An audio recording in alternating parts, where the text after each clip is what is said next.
Assalamualaikum warahmatullahi wabarakatuh. Hello guys, ketemu lagi, balik lagi di video bareng Arinis. Gimana kabar kalian? Semoga dalam keadaan baik aja di kondisi saat ini.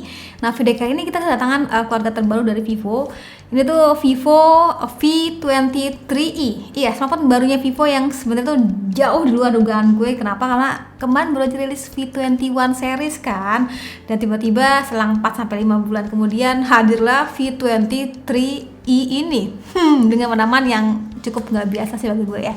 Jadi kayak smartphone-nya langsung tonton videonya sampai akhir. Nah, Vivo V23 ini tuh bisa dibilang kayak seri V yang lebih terjangkau gitu loh teman-teman, tapi punya fitur-fitur khas daripada seri V. Kayak contohnya tuh punya ultra slim design, dikasih fitur kamera yang juga beragam. Kayak contohnya tuh 50 megapiksel AF night portrait ya.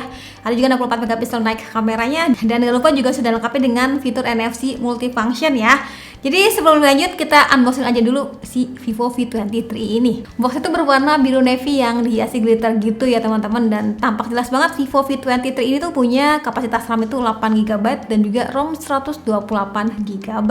Oh ya, sedikit bocoran, doi juga punya fitur 4GB extended RAM ya. Nanti bakal kita bahas selanjutnya aja. Yaudah yuk langsung aja kita unboxing. Dimana ini ada unit daripada Vivo V23 nya, ada soft case, ada stiker email, buku panduan singkat, dan juga kartu garansi. Ada earphone-nya, kabel data yang sudah Type-C, SIM card ejector, dan juga ada dongle-nya juga nih guys ya.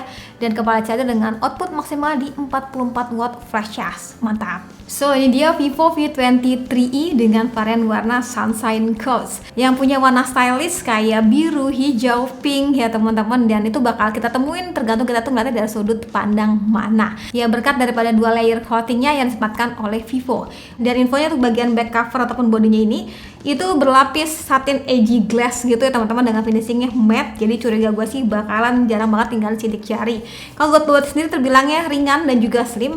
Untuk bagian bobotnya itu sekitar 170 gram aja dengan ketebalan 7,41 mm yang Vivo sendiri namanya ultra slim design. Dan yang paling plus itu sebenarnya ada pada bagian frame kameranya. Jadi kemarin tuh gue iseng gitu kan di Instagram, gue post ya kira-kira ini smartphone apa. Dan ternyata pada ketebak bener dong, itu smartphone Vivo, smartphone barunya Vivo.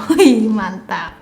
Jadi kalau kita perhatiin sini emang frame kameranya tuh terbilangnya fresh banget ya, yang juga dilengkapi dengan AI triple kamera dan juga ditemani flash juga nih.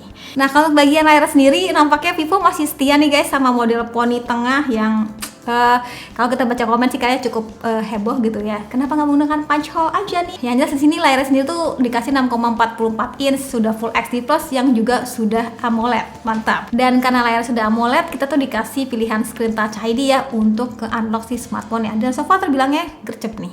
Oke lanjut ya, kita cek di sekelilingnya. Di bagian kanan itu ada tombol control volume, ada juga tombol power. Di bagian bawah sendiri lumayan rame nih.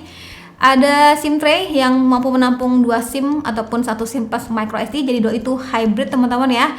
Dan kami juga dengan port yang sudah Type-C dan juga adanya 1 speaker.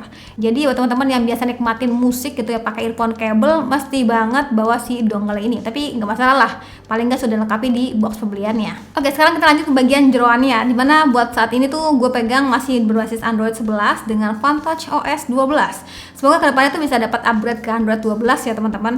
Spek lainnya itu kedepannya dengan RAM 8GB, ROM-nya itu 128GB. Yang kita tuh dikasih opsi juga ya buat nikmatin 4GB extended RAM yang tentu berpengaruh ke banyak aplikasi yang nantinya bakal kita buka. Sedangkan buat otak ataupun CPU-nya itu pakai MediaTek Helio G96 yang buat untuk saat ini tuh terbilangnya masih fresh. Dan kalau kita cek Astra Toto sendiri sih mencapai 334 ribuan. Terbilangnya cukup gede nih ya. Nah terus gimana nih kak kira-kira untuk penggunaan hariannya, performanya bakal kayak gimana? Ya insya Allah bakal gue bahas di video selanjutnya aja. Karena sejatinya ini adalah video unboxing, reviewnya nanti lah menyusul. Seri V23e ini tuh juga udah lengkapi dengan fitur NFC multifunction. Ya tentu dengan fitur ini teman-teman bisa manfaatin buat cek saldo ataupun isi saldo e-money kalian, transfer dokumen atau duplikat kartu akses pun ya bisa, asalkan kartunya tuh mengizinkan. Oh ya, kalau ngomong untuk seri V rasanya tuh kayak kurang lengkap kalau kita nggak bahas bagian kameranya. Gue info dulu ya buat konfigurasi kamera itu yang dibawahnya, dimana doi dilengkapi dengan 3 kamera. Dari mulai 8 megapiksel super wide angle kamera, ada 64 megapiksel night kamera, dan 2 megapiksel lagi sebagai super makro kamera. Sedangkan buat kamera depannya itu nggak biasa sih ya, di Vivo V23 ini tuh dikasih penamaan 50 megapiksel AF night portrait kamera Yang klaim dari Vivo mah bakal hasilin foto tetap cerah, tetap detail gitu ya. Karena emang doi punya fitur eye autofocus juga kan yang bakal fokus ke mata kita. Oke, di mode kamera depan sendiri tuh dari mulai adanya night mode yang bisa kita atur tingkat beauty secara manual, adanya multi style portrait ya, ada juga filter dan juga light effect yang cukup beragam nih seperti biasa khas daripada Vivo ya. Dan ada juga AI Extreme Night ya. Lalu di perekaman videonya itu dilengkapi dengan steady face selfie dual view video juga. Ada juga double exposure nih di sini ya buat gabungin dua foto jadi lebih kreatif aja gitu nantinya. Oh ya, yang tadi gue bilang ya ada juga 50 megapiksel untuk kamera depannya. Ini tentunya bakal aktif ketika kalian pilih mode high resolution ya teman-teman. Karena bila by default aja resolusi yang di bawahnya itu di 12,48 megapiksel. Dan kalau untuk kapasitas daya baterai sendiri itu dikasih 4050 mAh. Ini kesan pertama gue ya. Terbilangnya cukup aja, nggak gede-gede banget. Harusnya sih Vivo bisa ngasih baterai lebih gede ya. Tapi ngomong-ngomong kita belum bisa menjas langsung.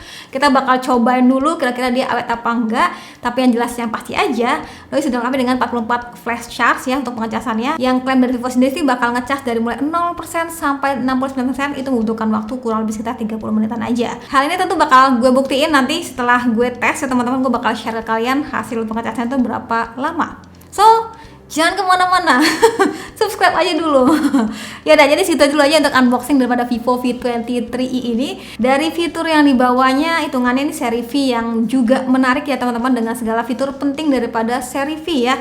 Dan harusnya posisi harganya itu lebih terjangkau lah hitungannya. Mungkin bisa dibilang kayak versi hematnya seri V.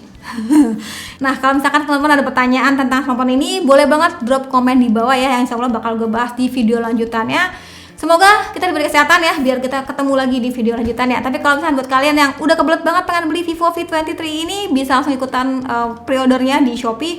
Ataupun info lebih lanjut, langsung aja cek link pada kolom deskripsi. Sip, sekian dari gue, terima kasih buat sudah nonton sampai video. Jangan lupa like videonya, jangan lupa juga subscribe juga channelnya. Dan sampai ketemu lagi di video selanjutnya. Sekian dari gue lagi, dan saatnya bilang, see you, bye-bye.